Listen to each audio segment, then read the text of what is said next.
Yo les astros, comment ça va depuis le temps que je n'ai pas fait de vidéo, hein? Bah oui, je sais, ça fait un bon moment que j'ai réduit mon activité en astronomie, mais je reste malgré tout à l'affût des quelques événements qui pourraient être dignes d'intérêt.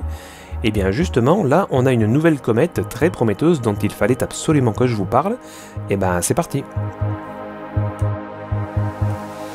D'abord détectée par l'observatoire chinois Tsuchinshan en février 2023, c'est quelques semaines plus tard qu'elle sera parfaitement identifiée par l'un des observatoires Atlas situés en Afrique du Sud.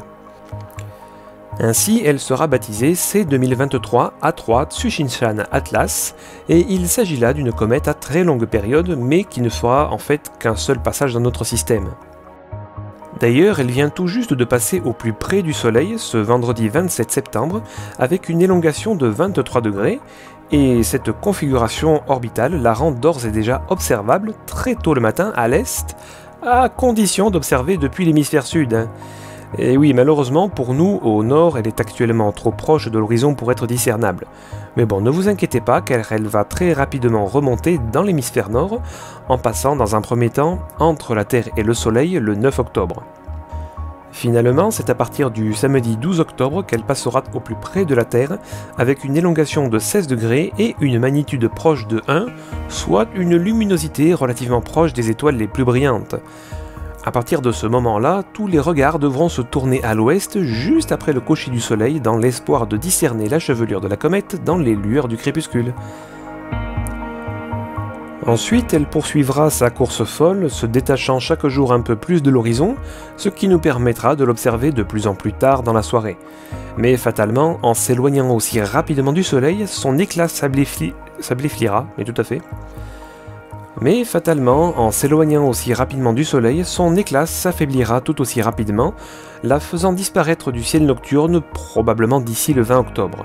Passé cette date, il ne vous restera plus qu'à la traquer aux jumelles ou au télescope, ou même pourquoi pas en astrophoto.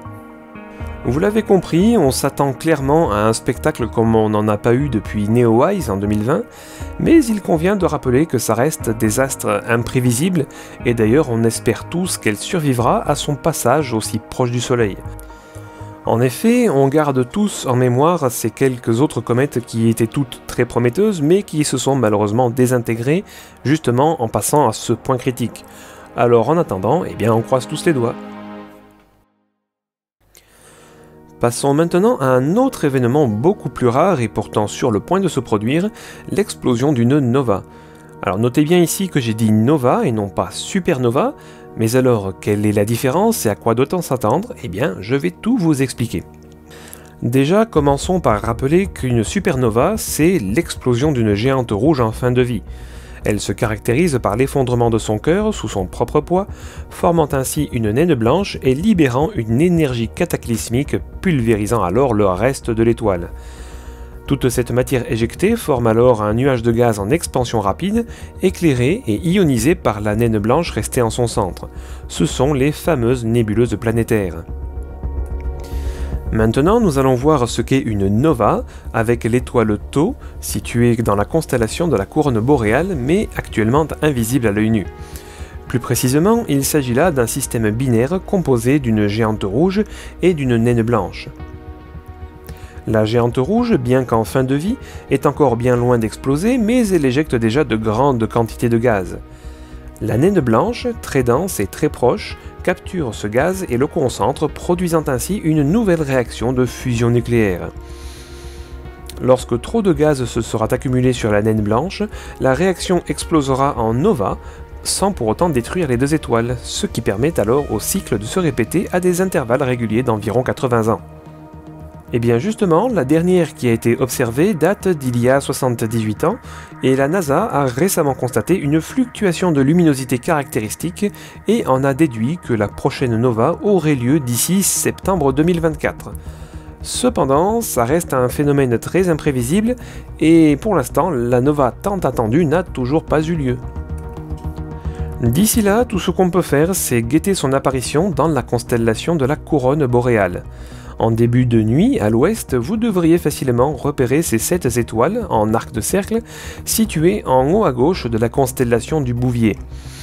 Le jour de la nova, l'étoile Tau apparaîtra alors juste à côté de l'étoile Epsilon et devrait briller au moins autant que l'étoile Alpha pendant plusieurs jours. Bon, j'avoue que pour un observateur non averti, ce ne sera jamais là qu'un point brillant de plus parmi tant d'autres, mais maintenant que vous savez de quoi il s'agit et à quel point c'est un événement rare, eh bien j'espère que vous aussi vous aurez à cœur de surveiller l'apparition de la 8e étoile de la couronne boréale. Voilà pour les événements célestes, mais j'ai aussi une petite annonce un peu plus terre à terre à vous faire. Si vous habitez près de Clermont-Ferrand, dans le Puy-de-Dôme, eh bien sachez que mon club d'astronomie, le Chemin des Étoiles, vous invite à ses portes ouvertes ce dimanche 29 septembre. Nous serons installés dans la salle polyvalente de Cournon d'Auvergne, rue des Laveuses, et nous accueillerons le public de 10h à 19h. Vous pourrez y découvrir nos télescopes, nos maquettes et nos expériences, et en plus, s'il y a du soleil, nous organiserons des séances d'observation. Bref, je vous invite très franchement à y faire un tour, hein. En plus les enfants sont aussi les bienvenus. Vous pourrez discuter avec nous et nous on se fera une joie de vous présenter notre club et toutes ses activités.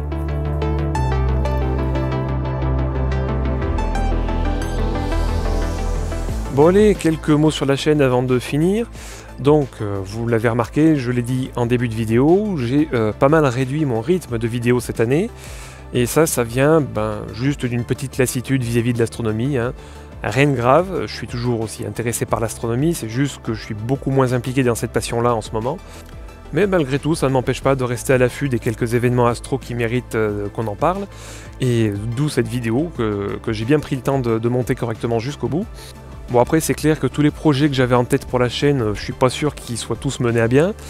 Même si j'ai quand même j'ai pris le temps de terminer mon script sur l'initiation à l'optique. Et d'ailleurs, j'en ai même fait une présentation sous forme de diaporama et d'expérience lors d'une conférence, lors des rencontres astronomiques du printemps de 2024.